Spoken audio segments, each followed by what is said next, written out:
Social Studies, Chapter 15, A Discouraging Start. Patriot Problems. When you look at some of the problems the Americans faced, you can see that their chances of winning a war against Great Britain were not that great. For one thing, the 13 new states may have been united against Great Britain, but their people certainly were not. While some loyalists stayed quiet, others helped the British. Some wrote letters of support of the British cause. Some worked as spies. About 50,000 loyalists actually fought in the war on the side of Great Britain. Many of them moved to Great Britain or Canada after the Revolution. Great Britain had one of the largest armies in the world. In addition to having 50,000 loyalist soldiers, the British hired about 30,000 professional soldiers from other countries. Soldiers for hire are called mercenaries. Counting the mercenaries, Great Britain's army was 5 times larger than the Continental Army. The British could also count on their Native American allies in the West. The British Army had many more trained soldiers than the Continental Army.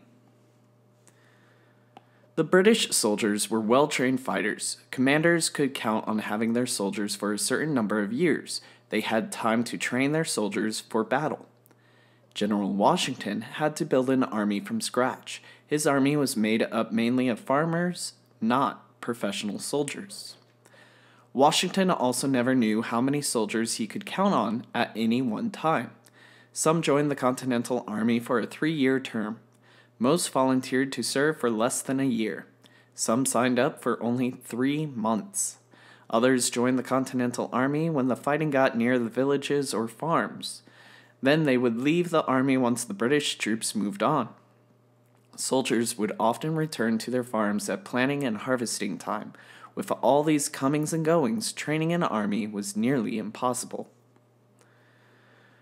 In addition to having a powerful army, Great Britain was one of the wealthiest nations in the world. The British could supply their army with whatever it needed.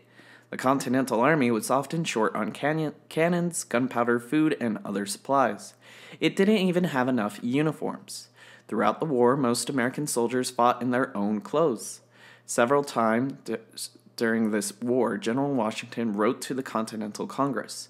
If it didn't come up with money for supplies and pay soldiers soon, the army must absolutely break up. As for a navy, the British had the greatest in the world. They had 100 times as many warships as the Americans had. None of that looked very good for the Americans. The Americans did have a few things going for them, though. For one, they were fighting on their own land. Fresh soldiers and supplies were often available nearby. The British had to ship everything, including soldiers, from 3,000 miles away. The Americans were also fighting to defend their homes, families, and freedom. Many soldiers on the British side were just fighting for money. That made a difference. The size of the country was another advantage for the American side. If the British won in one part of the country, American armies could move to another. Thomas Paine wrote that the American plan would be like a game of checkers. "We can move out of one square to let you come in," he said to the British, in order that way afterwards take 2 or 3 for one. Since the Americans could keep moving around, he said, we can always prevent a total defeat. Support from women and African Americans. The British could count on its professional soldiers, mercenaries, and loyalists, including African Americans. In fact, most African Americans at the time supported the British cause. The British actively sought help from the African American community.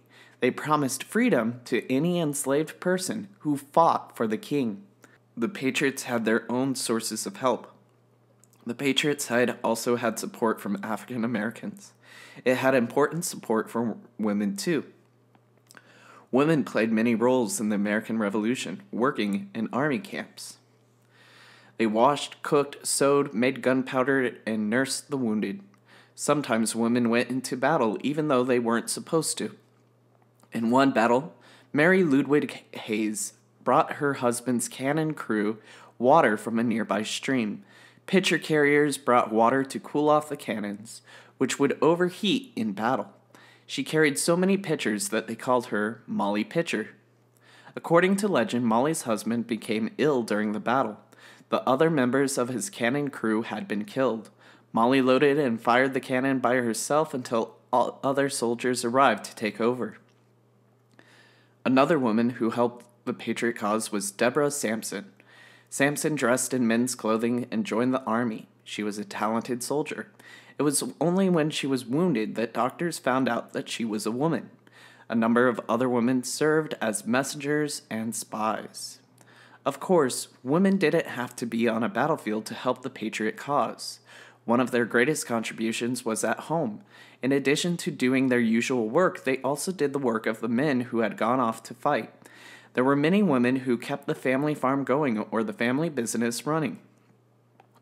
As you have learned, in addition to women, African Americans also played a role in the American Revolution.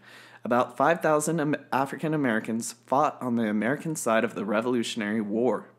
Most of them were free men from the northern states. They took part in nearly every battle, starting with the very first at Bunker Hill. Several African American regiments came from New England states.